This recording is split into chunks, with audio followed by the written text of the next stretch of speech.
प्रधानमंत्री नरेंद्र मोदी ने रविवार को मन की बात कार्यक्रम के 114वें एपिसोड में मध्य प्रदेश के छतरपुर और डिंडौरी जिले में जल संरक्षण के लिए किए गए प्रयासों की सराहना की।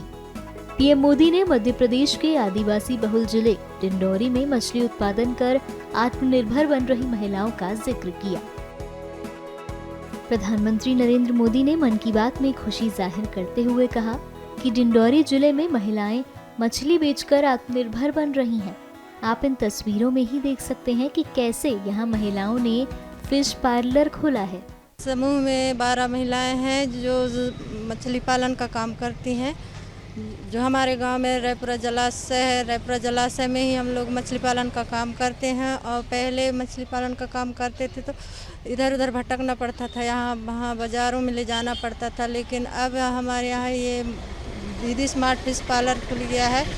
अब हम लोग यहाँ वहाँ नहीं भटकते। जो भी मछली हमारे डैम से निकलती है वो सीधे हम दुकान में ला कर रखते हैं और यहीं से बिक जाती है। और आज प्रधानमंत्री जी ने हमारे अपने मन की बात में हमारे समूह का नाम लिया, हम लोगों का इतना आगे बढ़ा है, उसके लिए हम प्रधानमंत्री जी को सही दिल से धन्यवाद करते हैं। और हम लोग मछली पालन 11 साल से कर रहे हैं और फिर यहाँ पे बीज डालते हैं और फिर बीज डाल के हम लोग यहाँ पे रेख देख करते हैं। क्या किस तरह से मछली तैयार करती हैं, क्या करना पड़ता है? वहाँ पे सर दाना खिलाते हैं और फिर वो मछली मर ना जाए करके फिर वहाँ चूना ऊना डालते हैं इसे और कई चीज के दाना खिलाते हैं सर। समूह से जुड़ने से पहले क्या करती थी, किस तरह की दिनचर्या थी? समूह से पहले हम लोग खेती किसानी करते थे और समूह में जुड़ने के बाद हम लोगों का बहुत बदलाव आया है। हर एक चीज में बदलाव आया है। समूह में जुड़ने के बाद हम लोग बहुत बदल गए सर।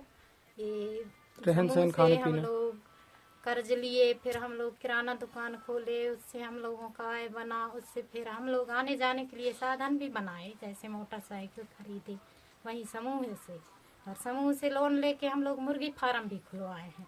तो मुर्गी फार्म खुलवाए हैं तो मुर्गी फार्म में मुर्गी उर्गी डाल लेते हैं तो उधर पे उनका भी आय निकल जाता है। और फिर अच्छा, ये मछली जब से आप लोग पालन कर रहे हो, बेच रहे हैं, कितनी आमदनी हो जाती है पर दीदी को? हम लोगों को सर एक महीने में एक दीदी को 10,000 रुपए का हो जाता है।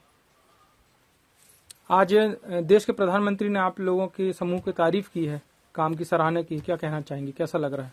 हम लोगों को बहुत बहुत अच्छा लग रहा है सर। और हम लोग प्रधानमंत्री जी को बहुत बहुत धन्यवाद देना चाहते हैं कि हम दीदी लोगों के लिए इतना सब किए हैं वो, इसलिए हम लोग बहुत खुश हैं। जहां डिंडौरी में महिलाएं आत्मनिर्भर बन रही हैं, तो वहीं छतरपुर में भी महिलाओं का प्रयास बहुत सराहनीय है, जिसका जिक्र करते हुए पीएम मोदी ने भी अपनी खुशी जाहिर की।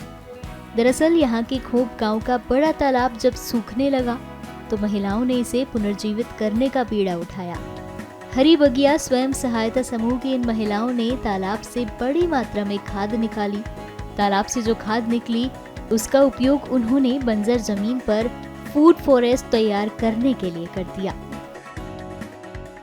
जो हमारे कलेक्टर साहब हैं, हम उनका जिक्र करते हैं कि उन्होंने हमको ये जगह दिलवाई थी और हम लोगों को यही बताया गया कि आप लोग समूह बनाओ तो हम लोग यहाँ पर कुछ काम करें। तो हमारी सभी दीदियों ने मिलकर एक बैठक करी जिसमें पंचायत का सहयोग भी मिला हम लोगों को। इस प्रकार हम लोगों ने जो तालाब था तो उस तालाब में गहरीकरण नहीं था, उसमें पानी भी नहीं था। तो हम लोगों ने सोचा कि अगर इसका मिट्टी इसमें डलवाएं तो अपने खेत भी बन जाएगा और फिर अपना फल भी होने मतलब पौधे भी लगेंगे। इस प्रकार इस प्रकार हमारे वृक्ष भी लगाए गए जिसमें हमारे पौधे 6 एकड़ ज़मीन में लगाए लगभग 2300 पौधे हैं जिसमें हम लोग फलदार पौधे उगाते हैं। आज हमको ये गर्व हो रहा है कि जो ज़मीन यहाँ बंजर थी वो आज इस फल देने लगी है। इस प्रकार हमको तो यही गर्व हो रहा है कि जो देश की महिलाएं अगर ठान लें तो काम कर सकते हैं। तो क्या नारी शक्ति ने तस्वीरें बदल दी इस बंजर भूमि की? हाँ, बदल दी सर। जो पुरुष नहीं कर पाते हैं वो नारी भी करके दिखा सकती है। वो चाहे कि अगर पुरुष ही काम करते हैं, पुरुष तो सहयोग करते हैं और पर पुरुष से ज़्यादा हम लोग भी कर सकते हैं।